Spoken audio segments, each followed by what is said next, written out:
This is my creative critical reflection for our project film Unseen.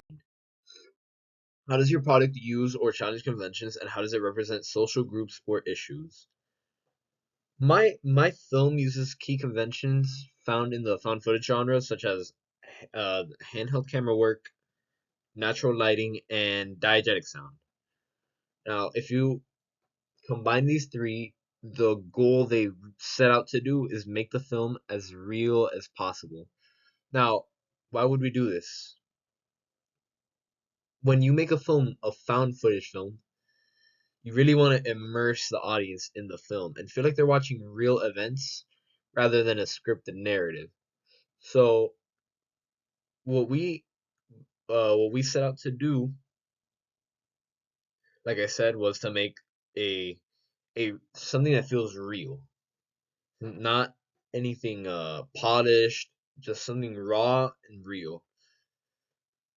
We achieved this by having shaky camera work, of long takes, very long takes, which took several tries. That was one of the harder things to get the right shot, and the since it was pretty long takes, we had to stay in character for very long, which was very tough, especially where we could barely see, and that's another thing to make it real.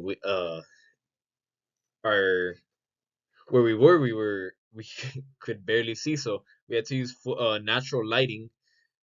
By then we didn't have the sun, so we had to use flashlights and our phone camera, which again makes the film real. And I wanted to go I wanted to make it as real as possible, that I let my actors, Amber, and my cameraman, and I, to completely go off script, completely go to just follow what the other one is doing, to make the to make it feel as real as possible. And this was tough because we're not actors, so we had to get creative, and we really did. But I also wanted to challenge the convention by having my editor edit slightly more than you would for a found footage film. Now, we didn't end up doing this, but what we did end up was making the footage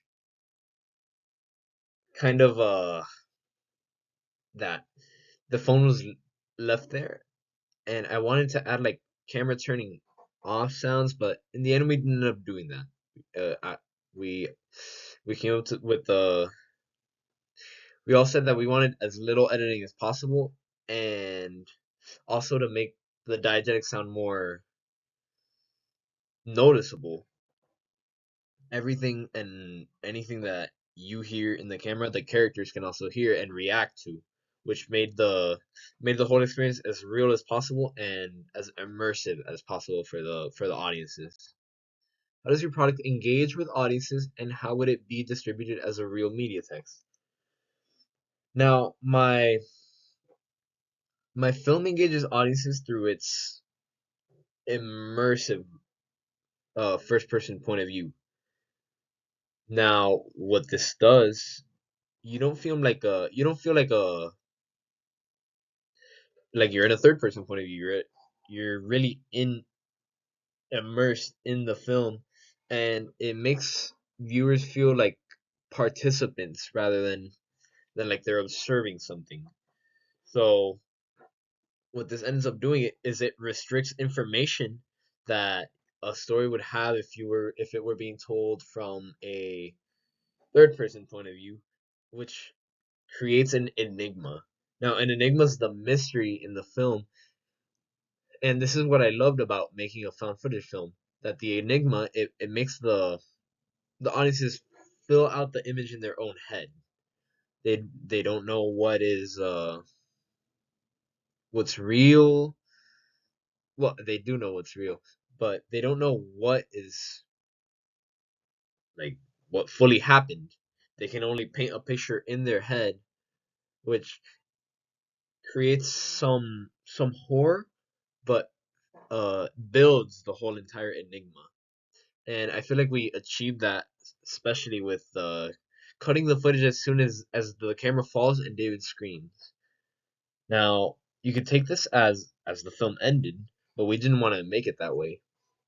The footage is later found by a passersby, and if we were able to, we would have a full entire story to tell with with the small opening that we had.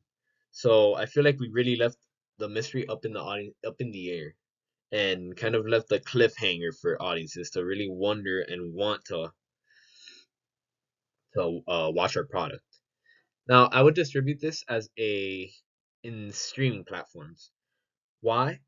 Well, because low budget horror movies are usually found in like free streaming platforms. So this is where they can, if they end up being good, they can get viral and fully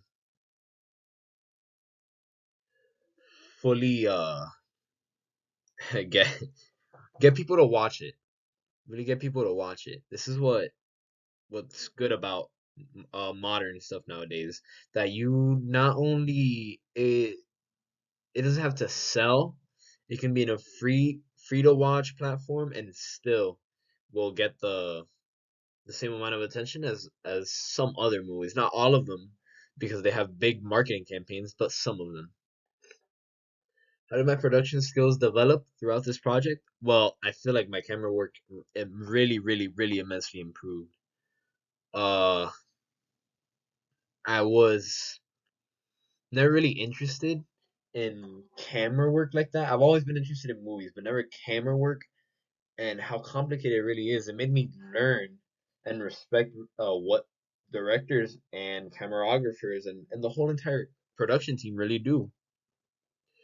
So I learned how movement creates tension, and really what shots make sense at what time. I also got better at story planning.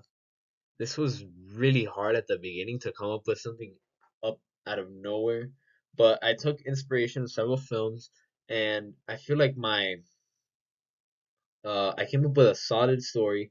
We did come up with there were some barriers, like we didn't end up filming where exactly where I wanted to, but this was later fixed. We found some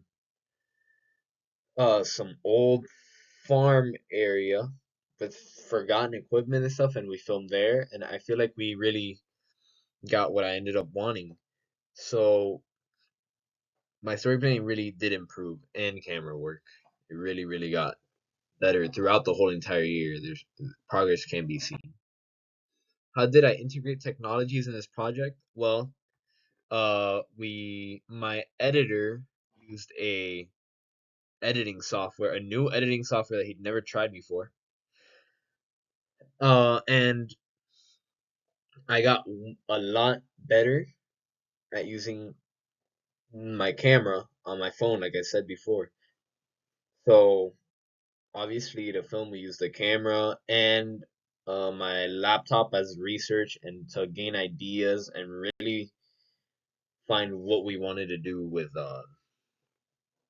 our film.